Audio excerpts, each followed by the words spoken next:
Hello you, it's me, your friendly neighbourhood shaman.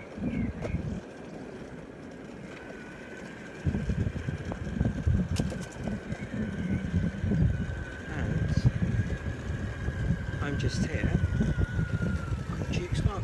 Am I going to make it today? Or Barry?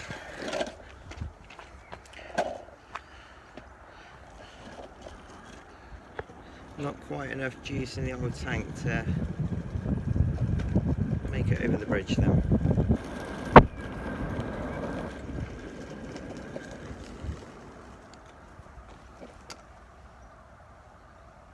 I wonder if that's my friend Jules climbing up on his wall. This is my not so secret lair. Well, it's not really a lair. It's a beautiful little spot in nature. Loads of ivy. Anyway, I'll pick up inside. Do you ever need to just get away? I've always felt like that.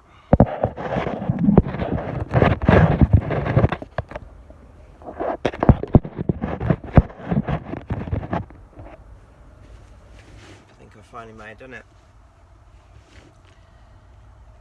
Not only do I live on a beautiful boat in a beautiful part of the world, but right on my doorstep. Really handy for the train. I can't wait to try out this stove. But this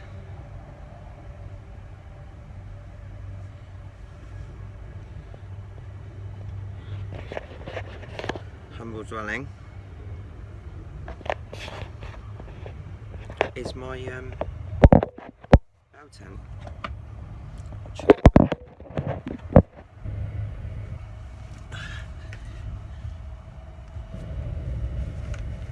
It's kind of like a modern day teepee. I might even be a shaman yet.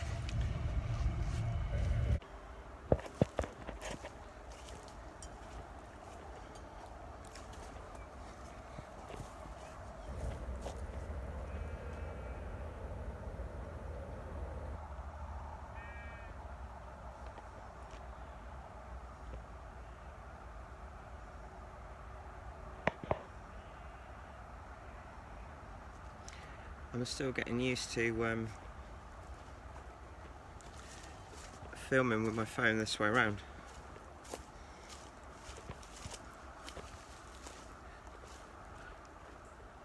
And always struggling to find places to put my phone when I'm making a video.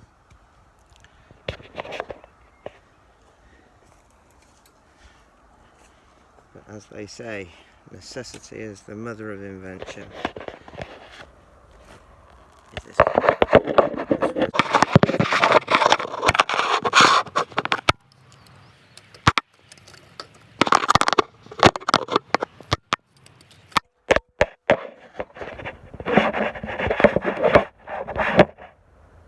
There we go.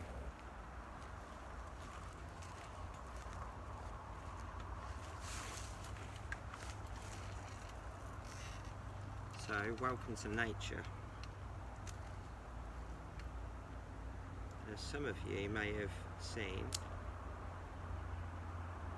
I was right here with my 87-year-old dad the other day, which was amazing. It would have been great if he would have been able to stay over in the tent. Hopefully one day.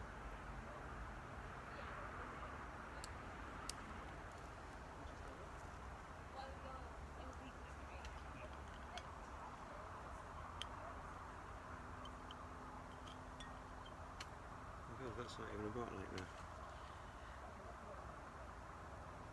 So,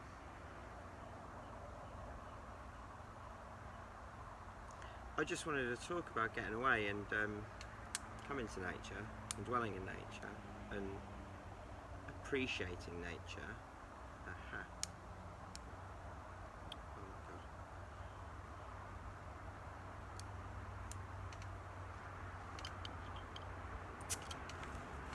Cheers.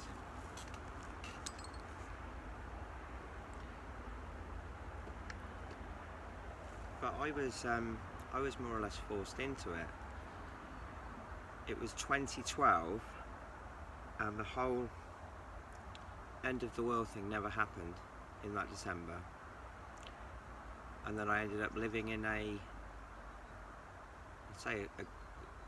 garden shed. Oh god, well, it was a shed. What do you call them? Summer house. Could have been a summer house, but when I moved there, in the depths of winter, it was a shed. And I had my other dog at the time, and we just moved out of a community, and I didn't know where I was going to go. I didn't know what I was going to do. Obviously the world didn't end, or it did in some way, but I sold the last thing I had of any value, which was my MacBook computer, and I bought a teepee. Well, I didn't buy a teepee to begin with. I bought a whole series of different tents, and I went back and I exchanged 2 or 3 of them at the army surplus stores, looking for the perfect kind of wild camping off-grid tent. But I got all the gear, and I spent nearly 18 months living more or less out on the fringes of society, in the woods, along the rivers, and yeah, it completely healed me, it completely transformed me. It's one of the most profound things that I've ever done. And then coming back to, or returning back to normality, or civilization, it was really peculiar. My dog didn't last long. I didn't really, before I come off the rails. Yeah, it was quite a transition. But now, I only live a stone's throw away from where we are right now, and I know everybody that lives around here, even all the dodgy people. So if anything does occur, which it won't, even though the fun sponges and the dream stealers have tried to get into my head, and I've come back today to get my stove out of the tent, which is actually worth a small fortune, so not that that really matters. But yeah, it's safe. I mean, my boat's safe. And yeah, worriers say, are you worried about your things going missing? Is it alright here? And the only things that I've had go missing is a yoga mat and a fishing rod. Now, the yoga mat could well have just blown away into the river, or somebody could have stolen it because they really needed something comfortable to sleep on, which I wouldn't deny anybody that, or they really needed to do some yoga. And the same goes for the fishing rod. Probably somebody really needed to do some fishing. But either way, I was given both those. I'm sure I've been given yoga mat, and I didn't do any fishing, and it's kind of encouraged me to buy another rod, which I will look after much better, because I live right next to water, and I've probably spent about 5 minutes fishing in the last 18 months that I've lived here. But I spent a great deal of time out in this woods here, this wood, or this little bit of land here, and so many memories. I was saying to my dad, I saw a snake here when I was doing yoga one day, and that's the sort of thing that would, once upon a time, absolutely just really freak me out. But with yoga and breath work and all these techniques that I've adopted, I have moments like that, and they are like real transcendental moments, because it's like time just leaves and you go, oh, it's a snake. It's not gonna, if you react, yeah, it probably would react. But yeah, it didn't bother me. And when I said to my dad about staying here, staying in the tent, he was keen on staying in the tent, but he was worried that his ventilator battery wouldn't last the night, which I'm sure it would. But and then I suggested sleeping in front of the fire. And once upon a time, that isn't something I do, but I've done that many a time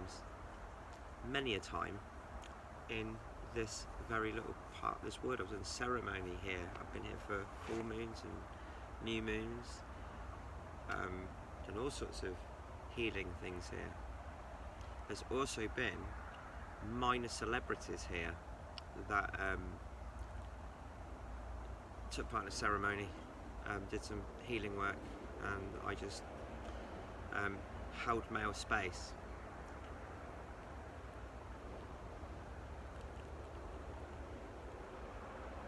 I'm only 51% male anyway, but I was here to hold male space, so I came here with my axe and my saw and made fire. Anyway, I'm going to get back to enjoying paradise, but I'm going to be making more of these videos. I'm going to introduce you to the crafty bushman. You can even maybe become a crafty bushman, or encourage your children to become crafty little bushmen. And that's yeah, one of the groups I'm running, or two of the groups, if you include both age ranges. It's open to anyone really. But yeah, we'll be making pump drills, and that's for making fire. It's called a pump drill, and yeah, I think it was Da Vinci actually had the thing, and it's all made out of natural materials, and yeah, we can make fire without a lighter, without matches.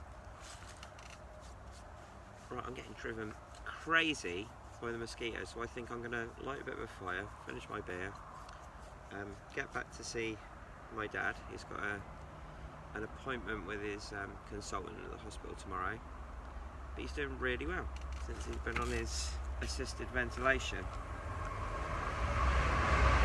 although he didn't understand.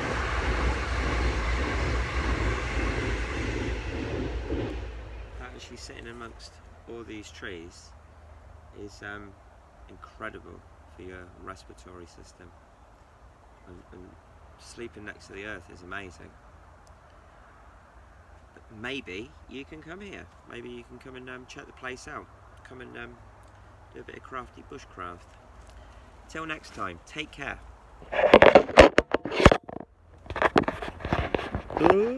Right, so I've got all my essentials packed up in my little green trolley.